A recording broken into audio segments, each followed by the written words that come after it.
சீனாவில் நடந்த ஒரு சம்பவம் பதைபதைப்பையும் அதே நேரத்தில் நெகிழ்ச்சியையும் ஏற்படுத்தியுள்ளது.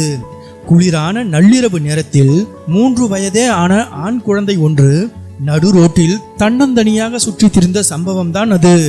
மெல்லிய ஆடைகள் அணிந்திருந்த அந்த குழந்தை நடுங்க வைக்கும் குளிரில் வெறுங்காலுடன் சாலையில் அங்கும் இங்கும் ஓடிக்கொண்டிருந்த காட்சி அப்பகுதி வழியாக வந்த சில வாகன ஓட்டிகளை அதிர்ச்சி அடைய செய்தது.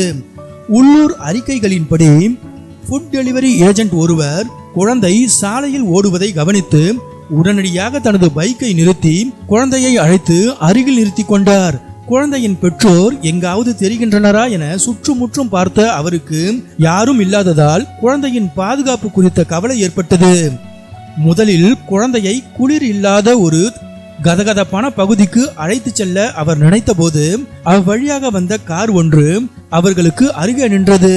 விசாரித்த கார் டிரைவரிடம் ஃபுட் டெலிவரி ஏஜென்ட் நிலைமையை எடுத்துச் சொல்ல உடனே கார் டிரைவர் தனது காருக்குள் குழந்தையை உட்கார வைக்க அனுமதித்தார். பின்னர் அதிகாரிகள் உஷார்படுத்தப்பட்டனர்.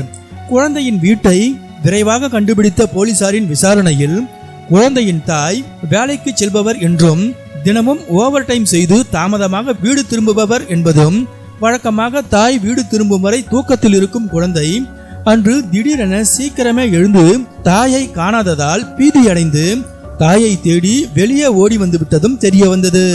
குளிர் வீசும் அந்த நள்ளிரவில் தங்கள் குழந்தையின் பாதுகாப்பை உறுதி செய்த அந்த இரு நல்ல உள்ளங்களுக்கு குழந்தையின் பெற்றோர் தங்களது ஆழ்ந்த நன்றியை தெரிவித்தனர். உள்ளூர் காவல்துறையினர் அந்த ஃபுட் டெலிவரி ஊழியர் மற்றும் கார் டிரைவரின் போற்றத்தக்க செயலை பாராட்டி அவர்களுக்கு சான்றிதழ்களை வழங்கி கௌரவித்தனர்.